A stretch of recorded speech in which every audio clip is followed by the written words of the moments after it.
Welcome, everyone. I'm so glad you could join us tonight for one of our Great Master Gardener series. We are talking Composting 101. I'm excited for this topic. I know it's super useful to a lot of us, and I'm joined today by our very own Heather Crowley. She works with the Extension Office, and she's going to be teaching us all about this. Thank you for joining us. Thank you for having me. So for the folks at home, if you think of any questions as we go along, you can just type those into the chat box at any time. We'll have some stopping points for a Q&A during the program and then again at the end. So type them in anytime and we will ask them when the time comes.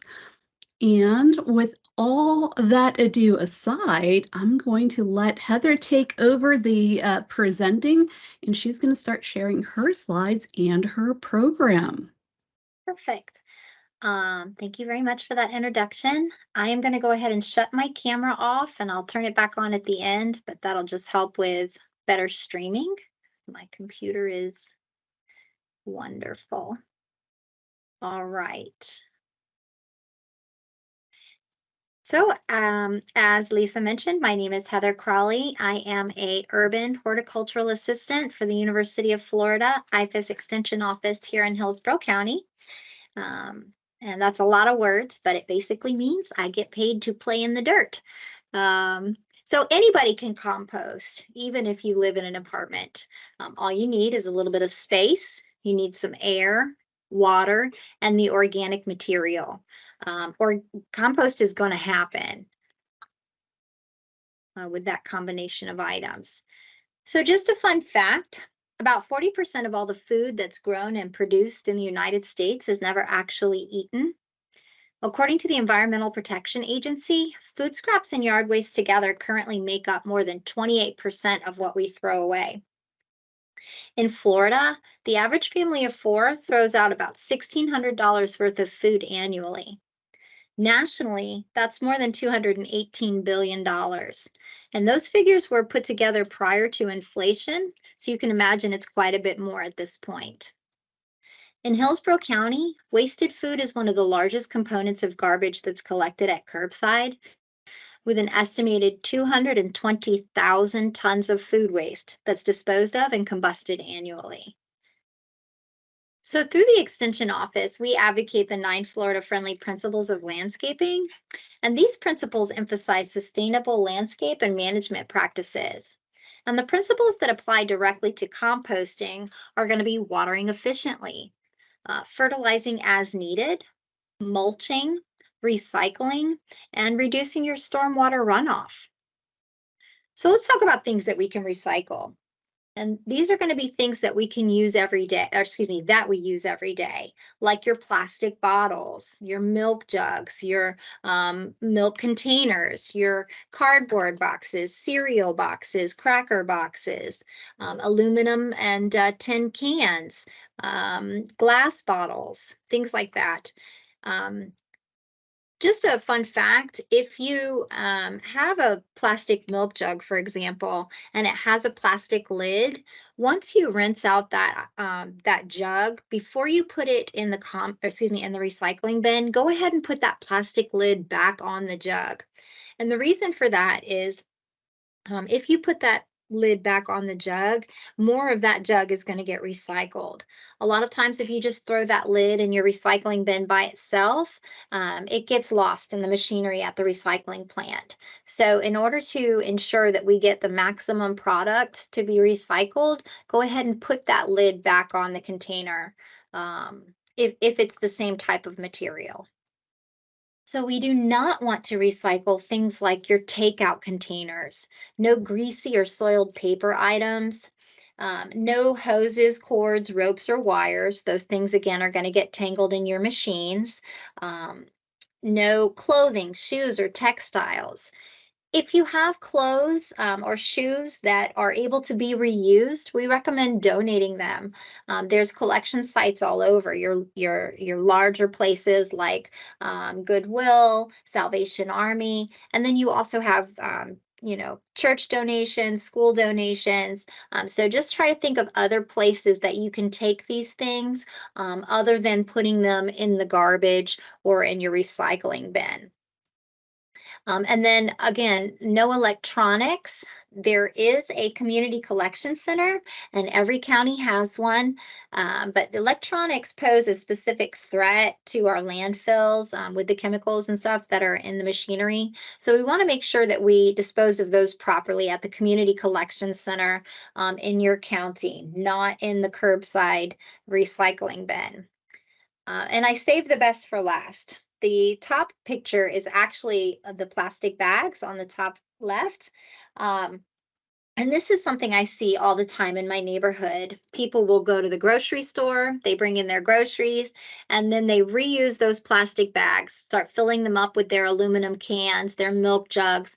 And once that plastic bag gets full, they tie a nice little knot in the top, and they carry that whole bag full of recyclables and stick it in the recycling bin.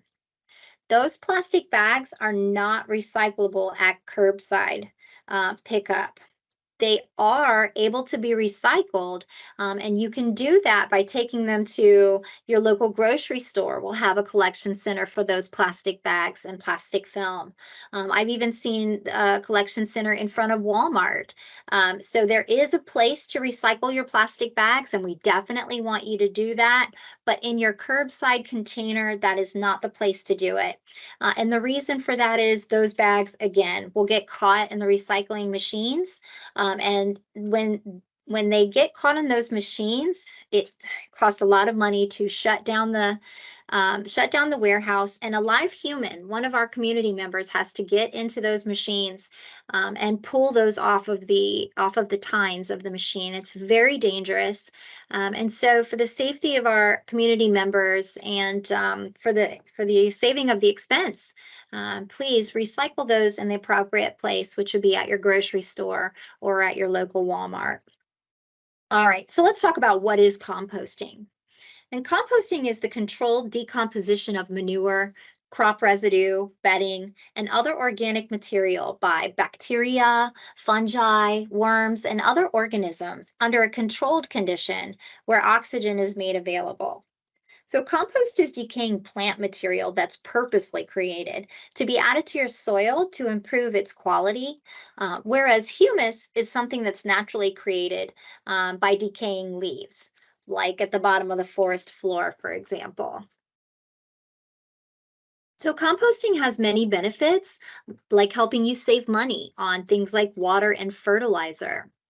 Compost helps to prevent pollution by diverting materials from the landfill, which ultimately helps to avoid methane and leachate production. If you have an apple core or banana peel and you throw it into the landfill, it doesn't get the oxygen that it needs to appropriately break down, and so it creates that methane gas.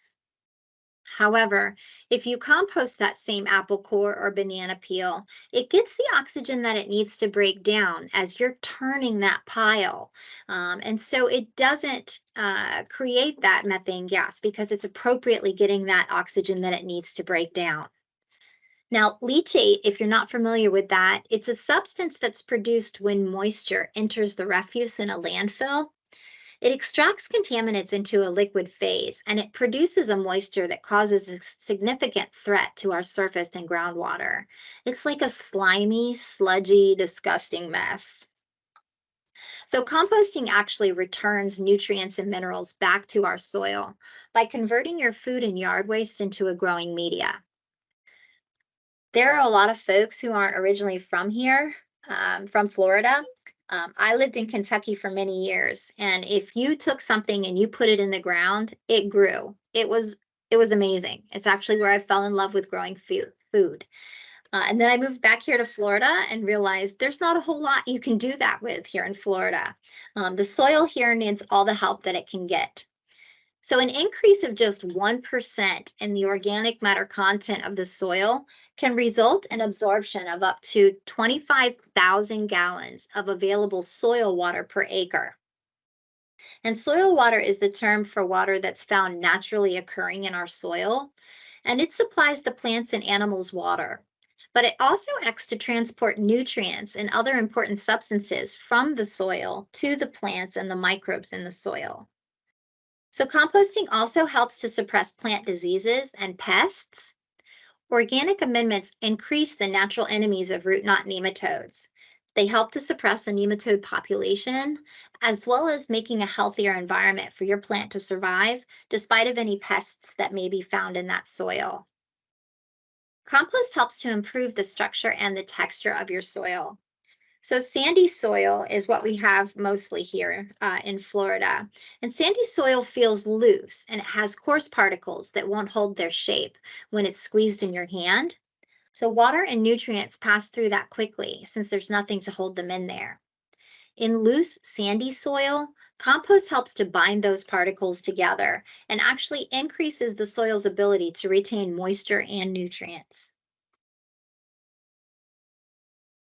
So honestly, though, we don't mind why you compost, whether it's to keep unnecessary waste out of the landfills or for the compost itself. The important thing is that you're doing it. All right, so the most numerous biological component of the compost is going to be the bacteria. And these guys are considered your chemical decomposers because they change the organic chemistry of your waste. So thermophilic bacteria are heat-loving, and these guys thrive at temperatures ranging from 105 to 140 degrees Fahrenheit. Mesophiles are more my style. These guys love moderate temperatures, and they thrive between 70 and 90 degrees Fahrenheit. And then psychrophiles are cold-loving, and these guys are ones that can grow down at temperatures below zero. The thermophilic bacteria are the ones that are vital to the decomposition process in your compost pile. As you turn that pile, you're actually raising the temperature of that pile. It can go anywhere from 130 to 150 degrees Fahrenheit, where it usually stabilizes, unless you're constantly feeding that pile new materials and turning it at strategic times. And that high temperature range typically lasts no more than 3 to 5 days. So your macroorganisms are going to be active in the later stages of composting. And these guys are physically changing the organic material by digging and chewing and sucking. They're digesting and mixing. And these are going to be your larger critters like ants, worms, flies, your spiders, palmetto bugs, things like that. So compost actually contains a variety of microbes, many of which may be beneficial in controlling pathogens. Mature compost has been shown to be an effective tool for reducing organic pollutants in contaminated soil and water. The microorganisms in the compost can break down contaminants into components that pose less of an environmental hazard. I think that is so cool. 1 gram of healthy soil contains over 25,000 species and a billion individual bacteria. So when you're introducing compost to your garden beds, you're creating a tiny world of organisms. So let's talk about things that can be composted. And for most part, that's going to be anything that was once a plant. And that's going to be things like shredded paper, pet hair, pine cones. However, because pine cones are a thicker, denser material, it's going to take a little bit of time to break down. Eggshells can be composted. Eggshells provide calcium. Now, I've heard back and forth on whether you can compost the egg whites or the egg yolks. And here's the deal on that. If you throw it away, it's gonna end up in the landfill. Some people use the egg whites and they don't use the egg yolks, or vice versa. They use the yolks, they don't use the whites. So again, if you throw it away, it's gonna end up in the landfill, and that contributes to your environmental pollution. So composting them is a viable option that not only takes care of the trash, but it also adds a positive substance to your garden and your crops. Now, the thing is, as the egg breaks down, the yolks and the whites, it is going to smell. All right. So in order to prevent that smell, you want to make sure that anytime you're burying food scraps in your compost bin, that you cover them up. You never just add to the top of the compost pile and leave it. You always want to turn that pile and pull that food item into the center of the pile. The excess leaves and paper that you have in your compost pile are going to help to absorb that moisture, and that helps to eliminate the smell, which is going to be attractive to your larger pests that we definitely want to avoid in our compost bin. So please compost them, but make sure that you rotate it into the center of your pile. And that'll help keep your nosy quitters away. Now you also have the ability to directly sow your eggshells and egg yolks and egg whites into the soil. I've seen that happen as well, but you want to make sure to bury it at least 4 inches in order to prevent things like raccoons or possums from coming and digging into your garden. Now, additional things that can be composted are going to be things like your fingernail clippings, your hair clippings, and junk mail, but not the glossy kind of junk mail. Even though most inks are now soy-based, many are still printed with toner. So to avoid possible toxins, you do not want to use your glossy junk mail in your compost. You can recycle it in your recycling bin, but not in your compost bin. And when we're talking about recycling things like paper, you want to remember that the smaller the item is when you add it to the compost pile, the easier it is to break down. I mean, these microorganisms are the ones that are the fastest, the thermophilic bacteria are the fastest at breaking down these materials. And they have tiny, tiny, tiny little mouths. So the smaller the particles are, the faster it's going to break down for you, and the faster you're going to have an organic amendment. So additional things that can be composted would be things like your bedding from your animals that eat grains, like hamsters, guinea pigs, rabbits, and even chickens.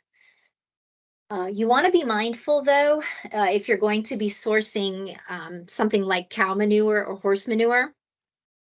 There is a chemical that some people use to treat for a plant called creeping indigo that does not break down in a horse's digestive tract. So it shows up in the manure, and it is harmful to your vegetable plants.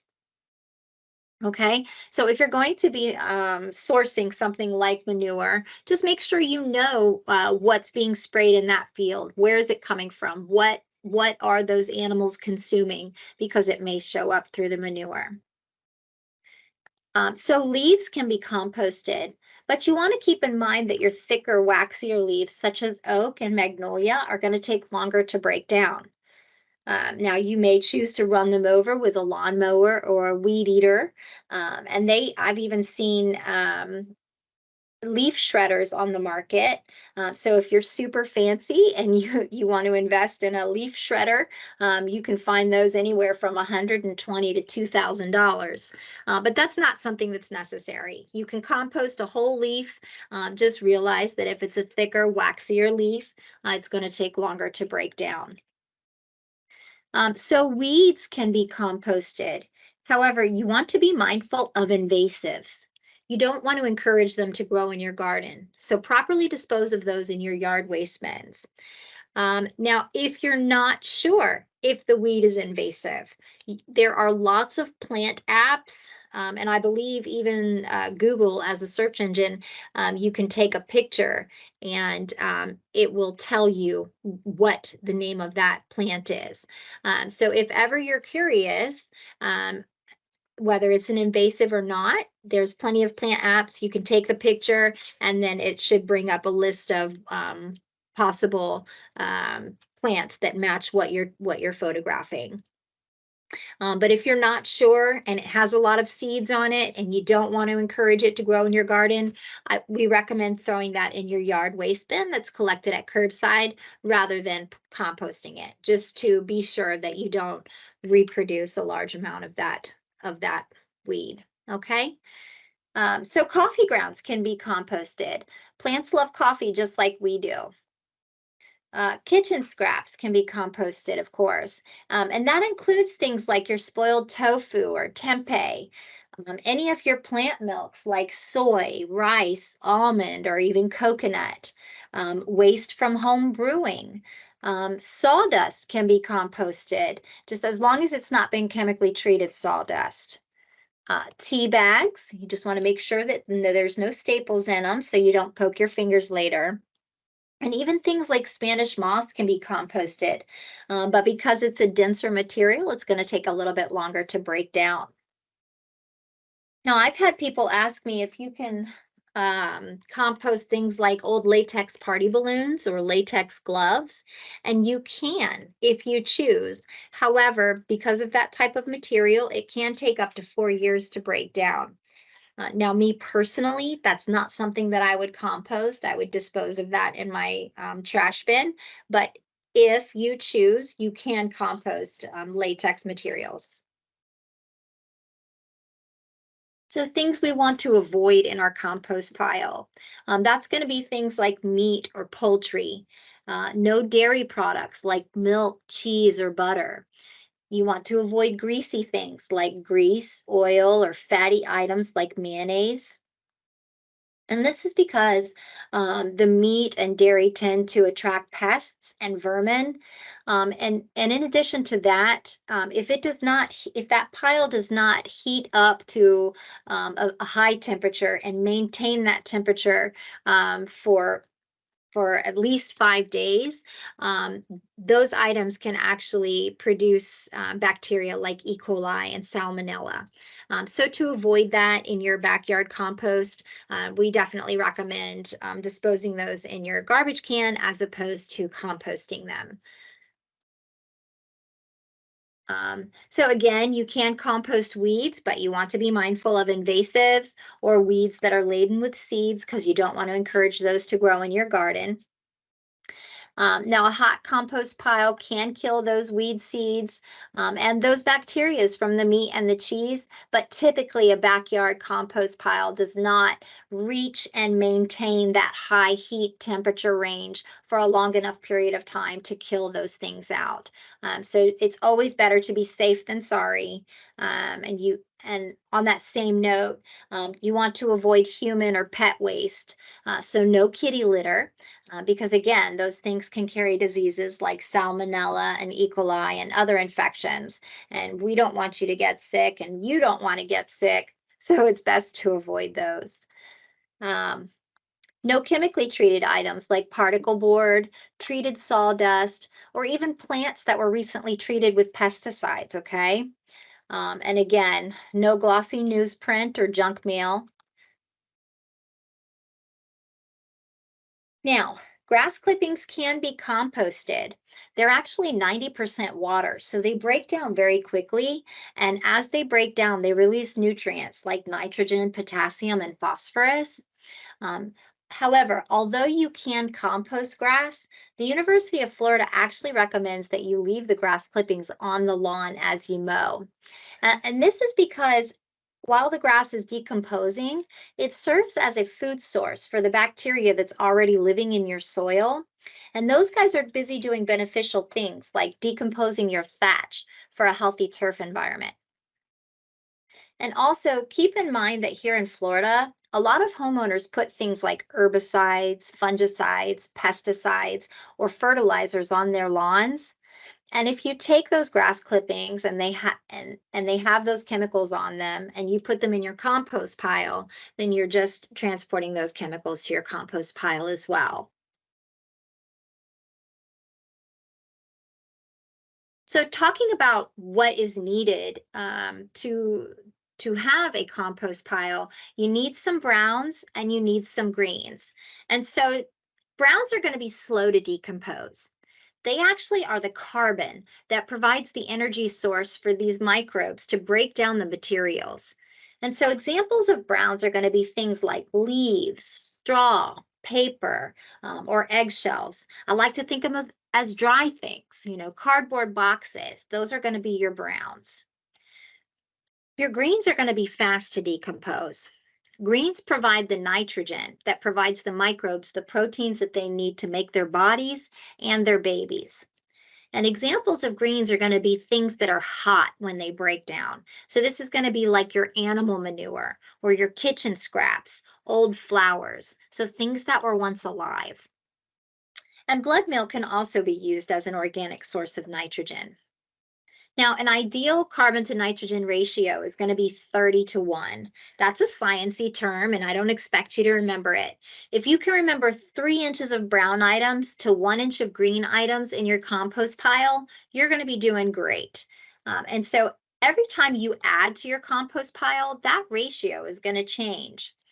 And you can see that if you were composting coffee grounds, the ratio changes 20:1. So that's your carbon to nitrogen ratio, 20:1. If you're composting bark, it's going to be 100 to 130:1. And what that means is basically the higher the carbon number, the higher the carbon content, and the longer it takes for that item to break down. But again, we don't expect you to remember any of those numbers. Just remember, as you're adding to your compost pile, I've added a lot of yard waste and a lot of it was dry. So I need to add some green to it to help it break down, because there really is a sweet spot when you're considering making this bacteria in your compost pile happy in order to break these contents down into an organic amendment. So 3 inches of brown items to 1 inch of green, and you're going to be doing great. Are there any questions so far? So we have a quiet audience today. I think they're all studiously taking notes, but I was looking at the section when you were talking about adding the grass to the compost, and I think that was my first mistake that I ever made with my compost, is that I put a giant pile of grass on top of it and then it trapped everything underneath and never did anything. Yes. So definitely every time that you add to the compost pile, you want to make sure to turn that pile. And that's because it stimulates that thermophilic bacteria into action. When you add to the top of the pile, especially when you're adding a green item like kitchen scraps or your grass clippings, turn that pile so those items make sure to get into the center of the pile, because that's where the pile heats up, is in the center. And I'll talk a little bit more about that in just a minute, but always turn your pile. The more you turn it, the faster the items are going to break down and the faster you're going to end up with your organic amendment. All right, so if there's no more questions, that means I'm doing an awesome job and I'm going to keep right on going. Sounds good. Fantastic. So let's talk about where we compost. And really, you want to compost someplace that's convenient to access. The easier it is for you to get to, the more likely you're going to be to do it, right? So it does not have to be in full sun, because you're the one that's actually creating the heat. When you add the greens and you add the browns and you give it a little bit of moisture, the heat is created from the inside out, not the outside in, okay? You want it to be on a level, well-drained source, ideally near a water source, because these microorganisms in here, these guys are alive and they need the same things that we do to survive. They need food, they need air, they need water, okay? So you want to keep it moist, but not muddy or sludgy. So it just needs to have that moisture, like kind of like a well-drained, like a wrung out sponge would be a visual. And so you don't want to put it in a low spot in your yard where rain collects, or underneath the eaves of your roof, specifically because it collects the extra water when it rains. And also, many homes have asphalt shingles, I'm sorry, I'm stuttering. It doesn't matter what type of roof you have. The University of Florida has done a lot of research on roof types. So whether you have asphalt, whether you have metal, whether you have clay tiles, the University of Florida has found that toxic particles come off of each of those roof types during a rain event. So in order to prevent those toxins from getting into your compost pile, you don't want to put it underneath the eaves of your roof. And also remember those critters like roaches and sow bugs and spiders that you want in your compost pile to help break it down. You don't necessarily want close to your house. that brings us to our next point. You want to keep your compost bins away from your trash cans because critters like possums and raccoons, they already know that they can come to your trash can for snacks, right? So we don't want to give them a dining spot. So definitely we recommend, on the outskirts of your yard, maybe the corner or along your fence line is going to be an ideal spot to keep that compost bin. So the standard method is actually what we're talking about in this class. And that basically means the more you work your pile, the faster you're going to get compost. Because this method actually manipulates your microbes into action. So the more you turn it, the faster it breaks down. And the heat, as the heat is being generated, that helps to kill the weed seeds, the pests, and the plant pathogens in the process. Once that pile reaches about 140 degrees, it starts to kill those things off.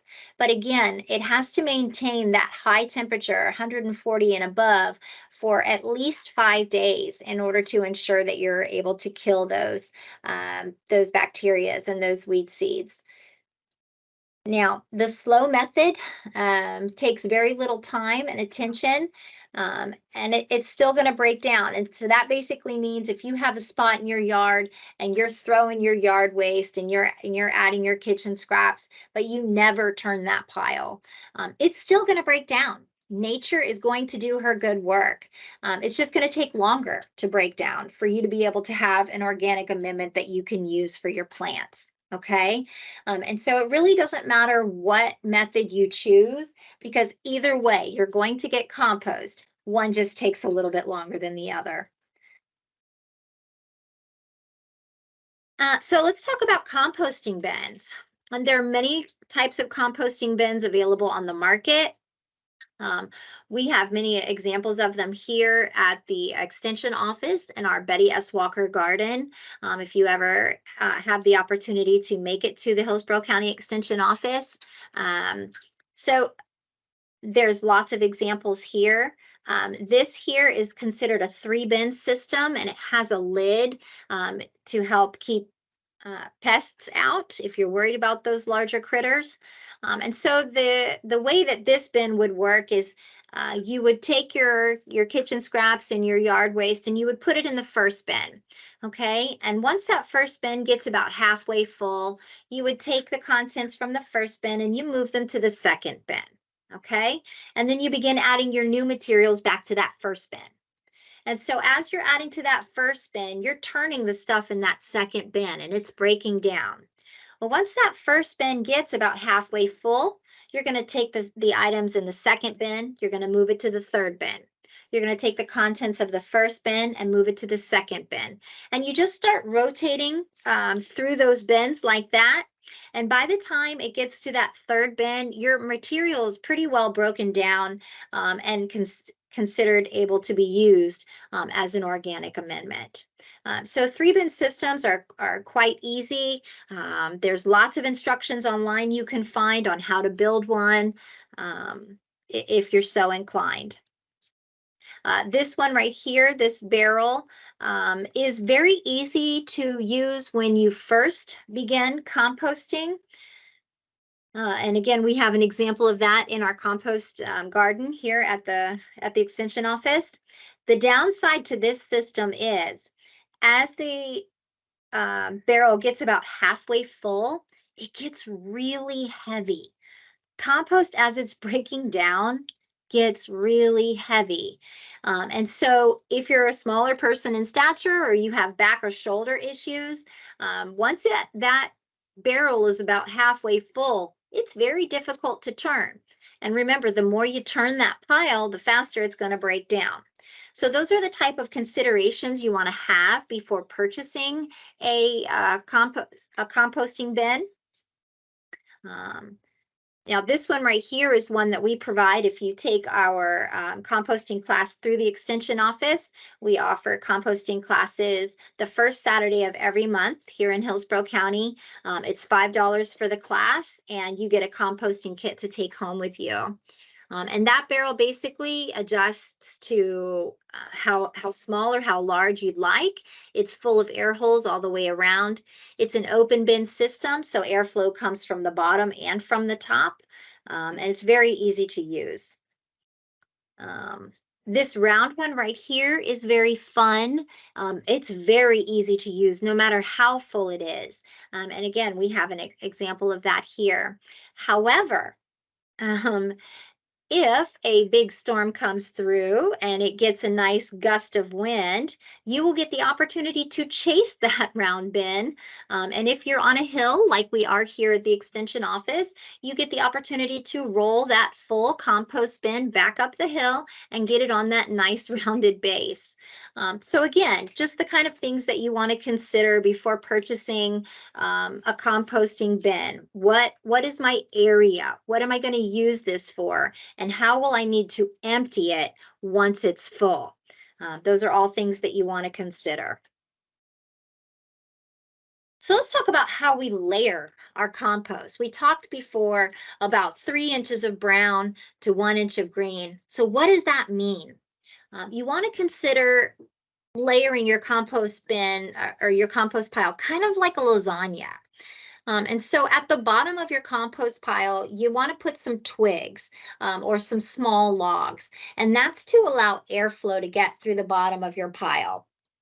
Okay, that's going to help with the breakdown process. And then you want to add a layer of browns. Get it moist with some water.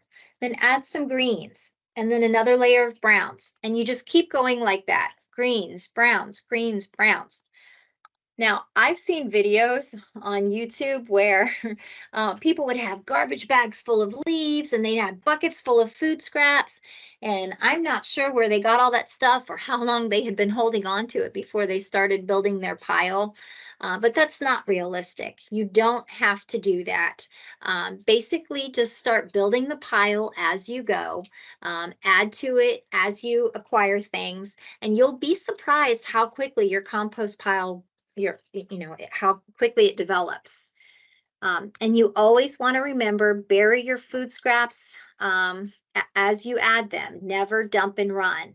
When you add to your pile, turn it, because that stimulates those microbes into action. And again, the thermophilic bacteria, they like it hot. Those guys are the fastest at breaking down that material. And so make sure you turn your pile. So the most effective temperature range is going to be that 105 to 140, which is where the thermophilic bacteria like it. And so if you have a thermometer, we recommend that you take the temperature of your pile. If you just happen to be out watering your garden or working in the yard, check the temperature of your compost pile if you have a thermometer and see where it's at. If you see that it's below 100 degrees Fahrenheit, go ahead and turn that pile. Maybe add some greens to it if you have it, because that's going to raise that temperature of that pile up and make those thermophilic bacteria happy, and they're going to help to break it down quickly for you. Now, I was talking to you before about that sweet spot. So if you find that your pile gets too hot, so that would be above 150, 155 degrees, then you'd want to kind of cool that down a little bit. And so you would do that by adding some brown materials and a little bit of water and turning the pile. Yeah, 'cause there is that sweet spot. All right, so managing your compost pile. This is Florida. You cannot control the rainy season, okay?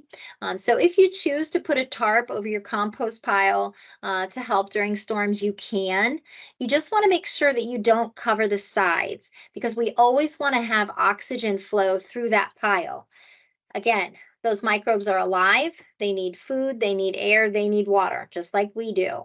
And so when your oxygen level falls below 5%, those aerobes begin to die, and your decomposition can slow as much as 90%. Now, I've lived here most of my whole life, except for this few years that I lived in Kentucky. I have been composting for probably 10 years at least, and I have never covered my compost bins during a storm. I have many types of system. I have some that are closed bin. I have some that are wheelbarrows. I have some that are like we provide here at the extension office, the round bin. And so with all the different kinds that I have, I've never covered any of them. When it storms, it gets wet. When the sun comes back out, it dries. And I've never had a problem with my decomposition. So if it's something you choose to do, just make sure that you always leave room for airflow for those little microbes.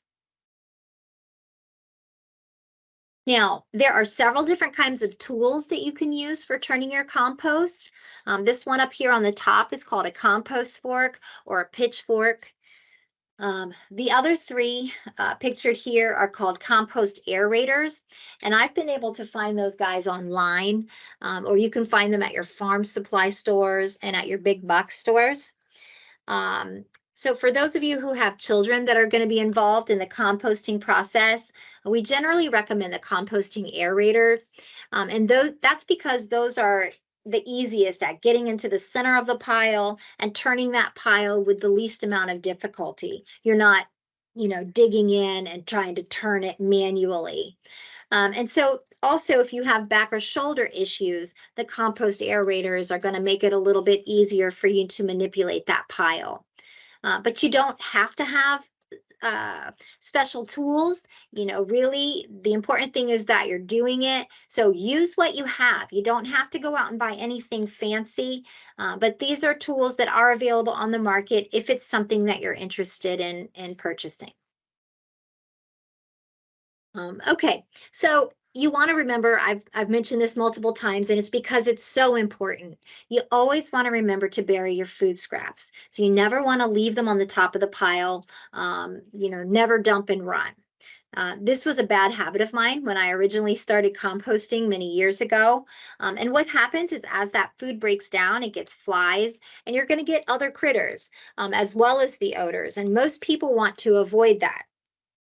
Now, as I have began to expand my farm, I've added chickens to my farm. And so now I actually have one of my composting bins is actually an old wheelbarrow that was broken, and the wheels were broken, but the top was still fully usable, and I couldn't let myself throw it away. And so I began putting my kitchen scraps in that wheelbarrow. And so my chickens know that that's a place that they can go and get fresh food every day. But what happens as that food breaks down is it creates odors, okay? And so that attracts flies. Well, for me, that's a benefit because flies lay maggots, and that's a protein source for my chickens.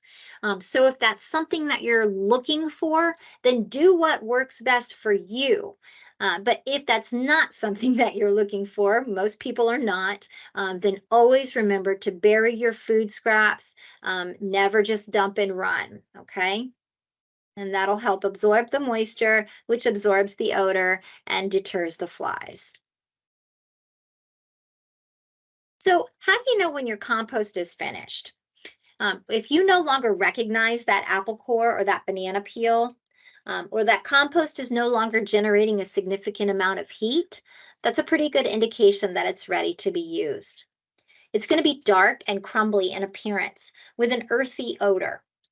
Now, at this point, some people might set it to the side and not add anything to that batch and kind of let it finish at a lower temperature for another month or two. But that's just a matter of personal preference. So for me personally, I have a garden going pretty much year round. And so when my compost is ready, I don't have time to let it set and cure. We're going to be using it in the garden beds. So again, do what works best for you on your property.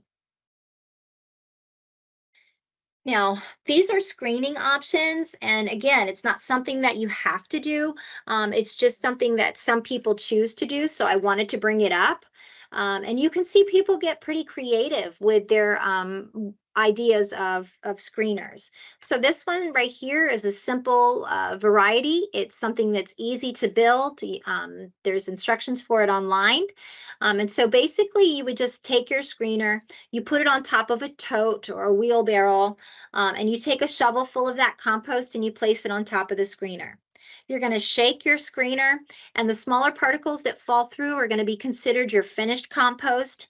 Anything that stays on top of the screener is going to be considered unfinished, and you would want to go ahead and add that back to your compost pile and let it further break down, okay?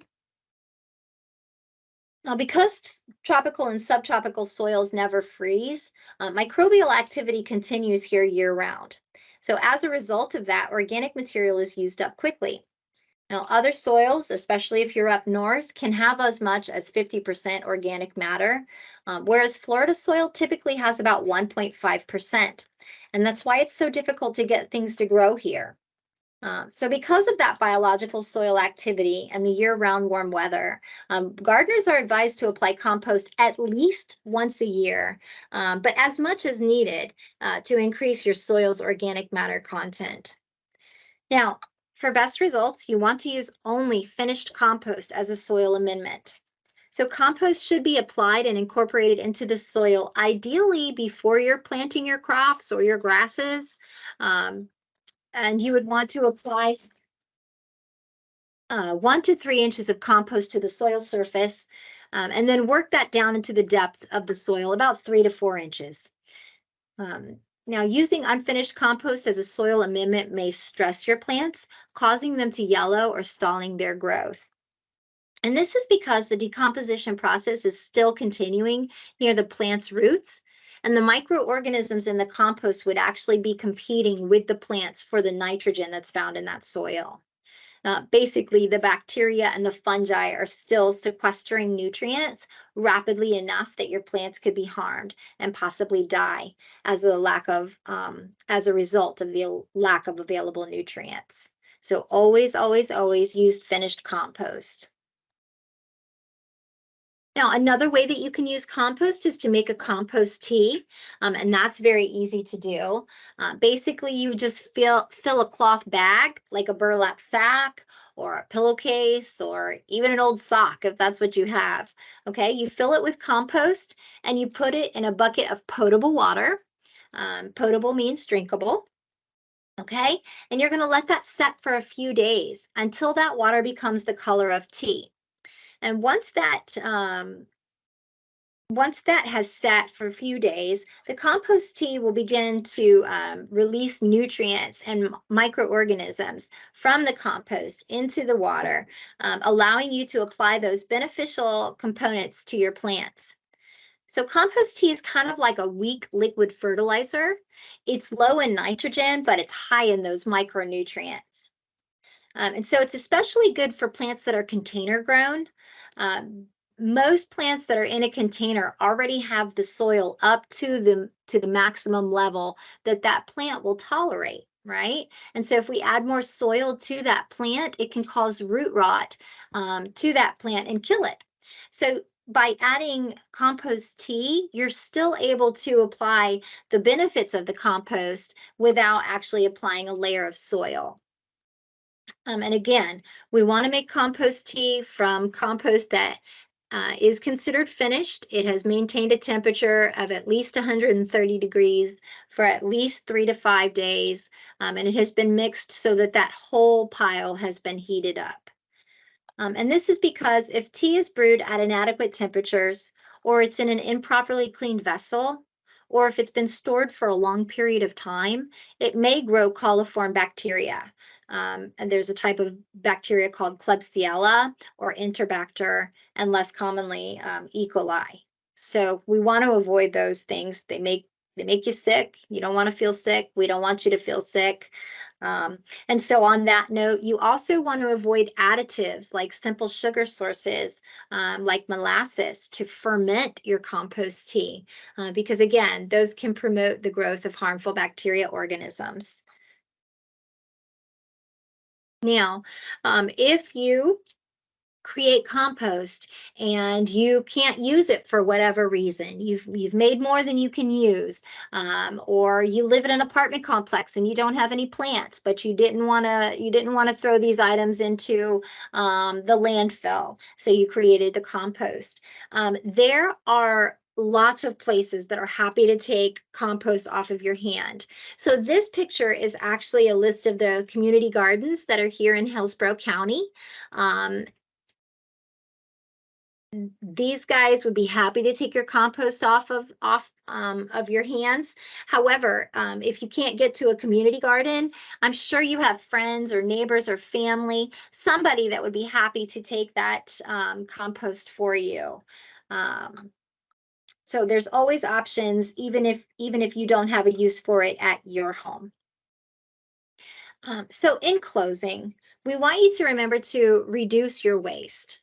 Reuse everything that you can. Recycle what you can't reuse, and compost your food and yard waste. So the purpose of this class is to motivate you to think before you toss things into your garbage can. And I just love this proverb. It says, "We do not inherit the earth from our ancestors, we borrow it from our children." And so that was it for me. Are there any other questions? So what we'll do is we will get to our Q&A in just a little bit. So if anybody thinks of a question, go ahead and type that into the chat box. We'll get that going. Let's get my camera set back up here. There we go. All right. So I will add a link to the IFAS website in the chat box here in a minute so that you have their contact information. You have that quick reference to get to that that help page that they have with all of their hours and everything on there. So we'll add that before the end of the program. If you have a mobile device, that QR code will pull it up for you as well. And we wanted to give you a couple of library books that you can read up on the topic as well. So the two that I picked for today, the one on the left is part of a teen urban gardening series. It's called Composting, Turning Food Waste into Rich Soil. And the other one I chose is Composting for a New Generation. And it talks about the latest techniques and what folks are doing now. Spoiler alert, they're saying that these are new techniques, but these are just different ways of doing things that we've been doing before. Right. The tried and true, but maybe a little bit shinier. So both of these books are available on Hoopla with your library card. Just log in. If you've never downloaded it before, just go to hcplc.org/ebooks, and that will have links to Hoopla on there. Hoopla is one of my favorites because if I want a book, I can get it with no waiting. There's no holds. If you see it, you can have it. And we'll get our contacts up in the background here. If you think of a question after the program, you're like, oh, what was that library thing they told us about? I can't remember. Just give us a call or reach out to us on the library website, hcplc.org/contact, or by phone 813-273-3652. I've also got the Extension Office contact information on here. I added their help desk, the 813-744-5519 phone number, and hillsmg@ad.ufl.edu. So we always love having that help desk phone number on there. And before we get to questions, I want to remind you that we have our next program coming up in October. We are going to be looking at Florida-friendly landscaping on October 18th at 6 p.m. So join us for that. You can always find our programs on the library calendar at hcplc.org/events. All right, Heather, the crowd is quiet today, but I'm going to pick your brain on some things that I thought of while we were talking. So you mentioned that with pets, we're not wanting to add anything that's coming out of the pet, but that we might be able to add fur, that kind of thing. So I have a twofold question because growing up, it was kind of a I call it an old wives' tale, but that if you add pet fur, like dog fur, cat fur, to a compost, it'll keep rats away, because rats will, I guess, smell that fur and be too intimidated to come to the compost pile. Now, I'm going to guess that that is probably a stretch. Have you heard anything about that when you were researching for this program? Yes, I have heard that as well. And it is a wives' tale. We also used to hear that if you put hair in your garden, it would keep the deer away. But if they're hungry, they're going to come. And especially if you have a food source available, it's just an attractant. And that's why it's so important to bury those food scraps, especially if you have it, contained with your yard waste. If it's leaves on the outside and your food waste is on the inside, it's going to be a lot more difficult for them to get to that food source. And so that's your actual deterrent. The hair, as it breaks down, provides nutrients and minerals. And same thing with your nails. It's nutrients and minerals, but it's not the smell that's going to keep the pests away. It's proper management of that compost pile by turning that pile and making sure that those odors are absorbed by your brown materials like the paper, like the leaves, and that. Okay. Well, Excellent question. my other question about the pet hair is, I know a lot of times for our pets, we apply like a topical thing to prevent fleas and ticks and that sort of thing, and that the oils from that medicine kind of spreads out over their skin and fur to have that preventative effect. Is that something that would then show up in the compost? Because, you mentioned not adding things that have been sprayed with herbicides and pesticides. Is that something that's a known issue or talked about with pet hair that might have the flea and tick medicine on it? That is an excellent question, and that's one that I've never had somebody ask me before. There has not been research done on how long that stays in the hair particles. So what I would say about that is that would be a common sense thing. So if you've treated your dog or cat within the last week or so, and then you brush them, I would throw that hair away as opposed to composting it. But if it's been months since you've treated that animal and you're brushing them and you have that excess hair, or you're picking it up on the side of the walls or whatever, then yeah, absolutely use it. But if they were recently treated, you want to avoid that, just to avoid even the possibility of putting those toxins in your compost pile.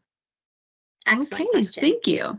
Yeah. I think that wraps up our questions for today. So folks, remember, you can always reach out afterwards if you think of a question later.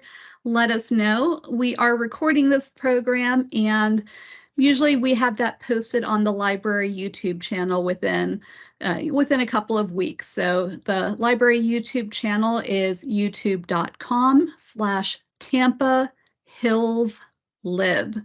So if you're having trouble finding it, just give us a call or pop by our webpage and we'll link you to it. But you'll see this program on there on our Master Gardener playlist with all of our other great programs. So check it out then. Reach out if you have any questions later. Heather, thank you so much for this great presentation. Thank you, Lisa, so much for having me. Have a wonderful day. You too. We'll see you soon. Thank Bye, you. friends. Bye-bye.